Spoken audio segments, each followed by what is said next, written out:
The mahogany table in my uncle's law firm looked like it had been arranged for a hearing rather than a family visit. I stepped into that cold, polished room and found my whole family seated like a panel ready to pass judgment on me. Uncle Marcus occupied the head chair like a presiding judge. My parents sat on either side of him like prosecutors building a case, and my cousins filled the remaining seats like a jury waiting to deliver a verdict. My name is Isabella Torres, though lately my relatives had taken to describing me at gatherings as the niece who was going through a rough patch. I was 28, and in their eyes I was the family letdown for walking away from law, medicine, or finance to chase something in tech instead. "Isabella, thank you for showing up," Uncle Marcus said, motioning toward the lone chair set facing everyone else, as if I were about to be cross-examined. His office sat high above the city, wrapped in glass and steel, a shrine to the empire he had built at Torres and Associates. I lowered myself into that chair and immediately noticed how deliberately they had placed me, like someone about to answer for their mistakes. My phone rested face up beside me, ringer on, as always, for work calls. In 3 hours, I had a meeting with my board of investors. In 6 hours, the biggest moment of my career would be made public. But all they saw was my hoodie and jeans, and they mistook it for a woman in crisis. "We wanted you here today because we're worried," my mother Elena began, hands folded neatly like she was about to break difficult news. "Worried about your company, about your future, about the risks you keep taking." My father Carlos nodded solemnly beside her. "Sweetheart, we've given you time. We let you have your little tech phase. But it's time you faced the truth." Tech phase. That was their term for quantum dynamics, the artificial intelligence company I had spent 4 years building from nothing. They saw me typing away in coffee shops and assumed I was pretending to run a business while quietly draining my savings. My cousin David leaned in, his Harvard ring catching the light. "The statistics don't lie, Isabella. 90% of small startups collapse. Nothing personal, just numbers." "And the market's flooded," my cousin Maria chimed in, fresh out of her MBA program. "Every second person claims to have an AI company now. Without real backing, you don't stand a chance." If only they knew that quantum dynamics had already transformed machine learning systems for 3 of the largest corporations on the planet. But all they heard was artificial intelligence, and they pictured me coding chatbots alone in my apartment. Uncle Marcus rose, slipping into his courtroom posture. "We called this meeting because sometimes tough love is necessary. Your company is failing, Isabella. It's time to cut your losses." It would have almost been funny if it weren't so frustrating. A family that prided itself on facts and logic had never once bothered to look into what I actually did. They saw me turn down their job offers and assumed I was desperate. "I've already spoken to Judge Harrison about a clerkship for you," Uncle Marcus continued. "It's entry level, but it's a real opportunity, real experience, real prospects." My Aunt Carmen nodded along, and the hospital is always hiring administrators. "Healthcare is dependable, Isabella.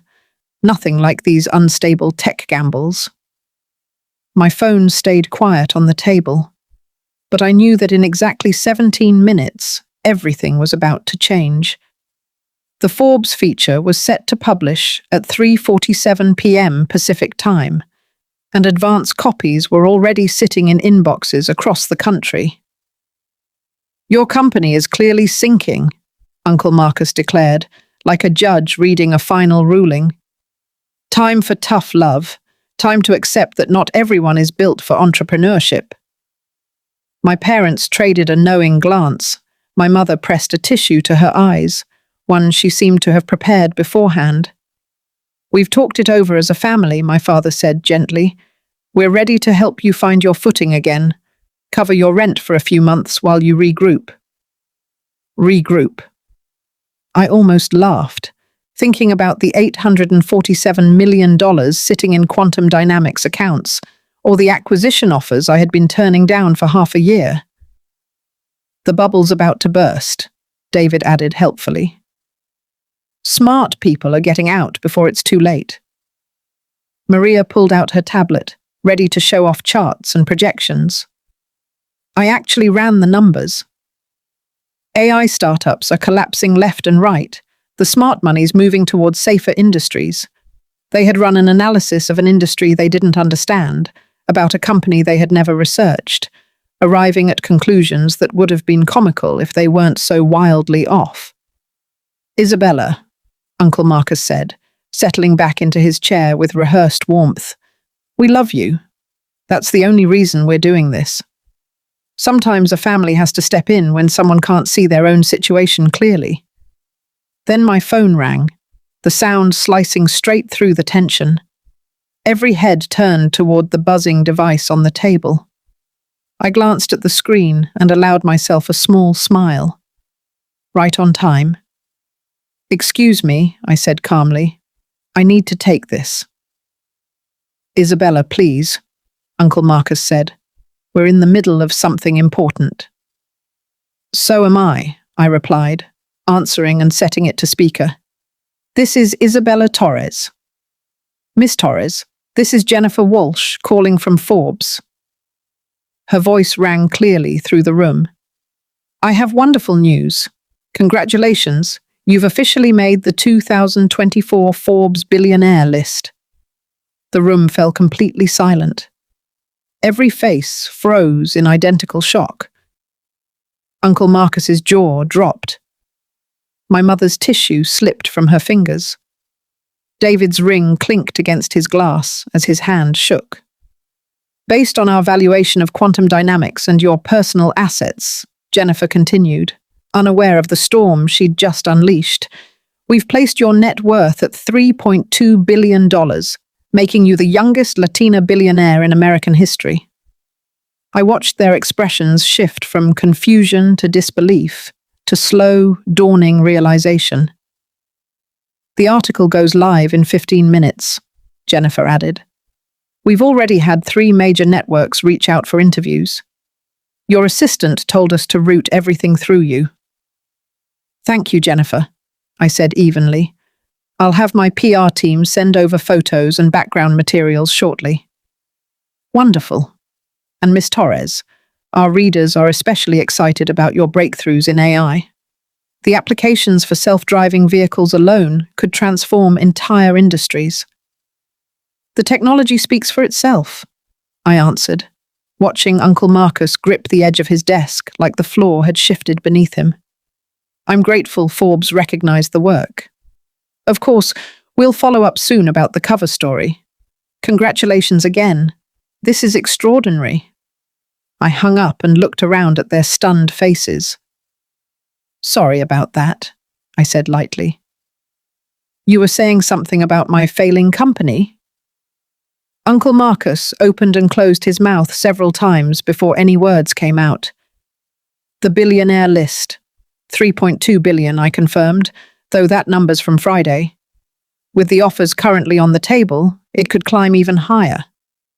My mother's hand flew to her throat. Acquisition offers? I pulled out my phone and scrolled through my inbox.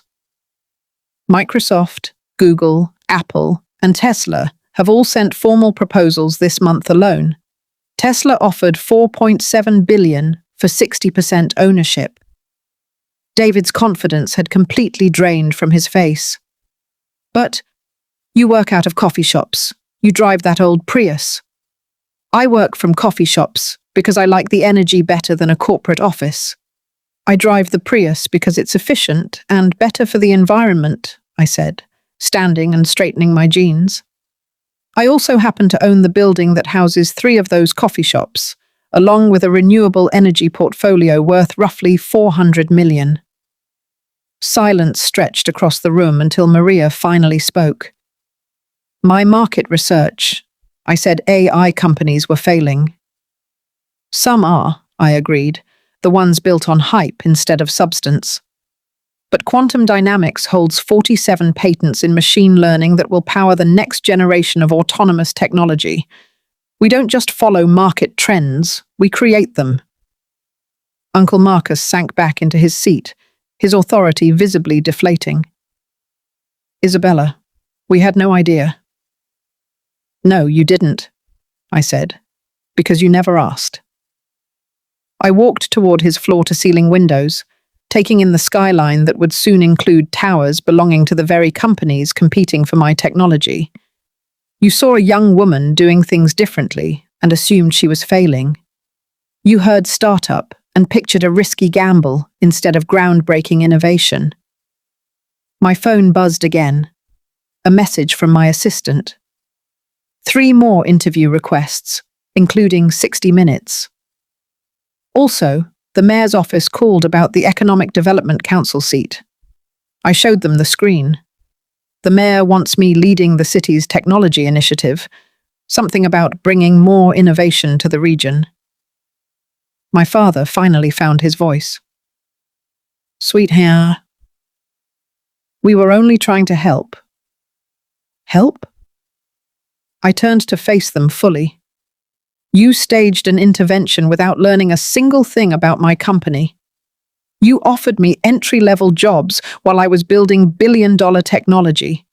You judged me on appearances instead of evidence. My Aunt Carmen spoke up softly. But you never told us how well things were going. Would you have believed me, I asked, or would you have assumed I was fooling myself? I sat back down, facing the panel that had suddenly become my audience. Besides, I thought my actions would speak for themselves. Clearly I was wrong. My phone rang again. This time the screen showed Goldman Sachs.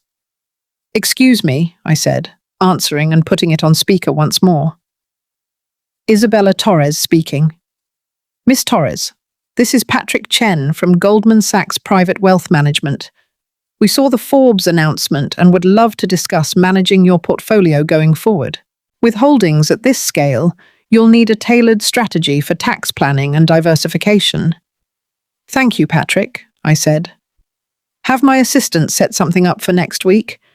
We'll also need to talk through my foundation planning. Absolutely, congratulations on this incredible milestone. We're looking forward to working together. I ended the call and turned back to my family. Foundation planning. I'm launching the Torres Innovation Foundation to fund STEM education and for underrepresented students. The initial endowment is $200 million. The number landed like a physical blow. Maria actually swayed in her seat. 200 million, she whispered.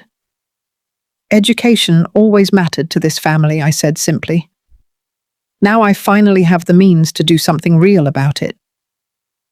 Uncle Marcus leaned forward, and I recognized that look, the same one he wore before negotiating a settlement. Isabella, clearly we misjudged the situation. But now that we understand what you've built, we'd like to talk about how the family can support you. Support, I repeated, raising an eyebrow. Like offering me a clerkship and a hospital admin job. He had the decency to look embarrassed. We could help in other ways. Legal counsel, financial guidance, connections. I already have excellent legal counsel, thank you. Cravath handles my corporate matters, and I have specialized IP attorneys managing the patent portfolio. I rose again, gathering my things. As for connections, I'm building my own network, based on innovation instead of tradition. My phone buzzed once more. I glanced at the screen and declined the call without answering. That was 60 minutes, I said. I'll call them back later. The ease with which I brushed off one of the most respected news programs in the country seemed to finally drive the reality home for everyone in the room. Isabella, my mother said quietly. What happens with us now? I looked around at the people who had raised me, guided me, and ultimately underestimated me so completely. Now, I said, we find out what family actually means. Not people who assume the worst because they don't understand something. Not people who offer help based on what they think you need instead of asking what you've built, but people who support each other out of love instead of judgment. David spoke up hesitantly. How do we start? I gave my first real smile since walking into that room. You could start by asking what quantum dynamics actually does, what problems we're solving, what kind of impact we're making. And we could stop assuming you need our guidance, Uncle Marcus added, something like humility in his voice. That would be a good start, I said. I turned toward the door, then paused. And the clerkship, the hospital job. I appreciate the thought, but I'm a little occupied reshaping the global tech landscape right now. Just as I reached for the handle, my phone rang one final time. I glanced at the caller ID and smiled. This one should be interesting, I said, putting it on speaker. Isabella, this is the President's science advisor. We've been following your work in AI applications for climate modeling. The President would like to discuss appointing you to the National Science Foundation Board. Are you free for a call with the White House tomorrow? I turned back to my family's stunned faces one more time. Let me check my calendar and get back to you. I might have a window between the Forbes photo shoot and the Senate hearing on AI regulation. Perfect. We'll coordinate with your team. Congratulations again on this remarkable recognition. The country needs leaders like you. After the call ended, the room stayed silent for a long moment. Finally, Uncle Marcus spoke. A Senate hearing. They want your input on regulating artificial intelligence. Apparently, I said, when your patents could reshape entire industries, lawmakers tend to want your perspective. I opened the door, then glanced back one last time. Sunday dinner at Mum and Dad's this week. My mother nodded eagerly. Of course, sweetheart. Good, I said. But no more interventions, no more assumptions, just a family dinner where we actually talk about our lives. And Isabella, my father called after me. We're proud of you. We should have said that from the start. I smiled, meaning it fully. Thank you, Dad. That means more than you know. 6 months later, I sat in the executive boardroom of Quantum Dynamics' new headquarters, a gleaming tower that had already become part of the city's skyline. Through the floor-to-ceiling windows, I could see construction underway on the Torres Innovation Center, a joint project between my foundation and the local university. My assistant knocked on the door. Your family's here for the board meeting. I looked up from the acquisition proposal on my desk. Tesla had raised their offer to $6.2 billion, but I was leaning toward a partnership instead. More impact, more control, more purpose. Send them in. Uncle Marcus walked in first, briefcase in hand, looking far less commanding than he had 6 months earlier. David and Maria followed behind him, both now working on my legal and strategy teams. My parents came in last, beaming like proud parents at a graduation. How's everything coming together? My mother asked, taking the seat beside me. The Senate hearing went well, I said. 3 committees are adopting our regulatory recommendations.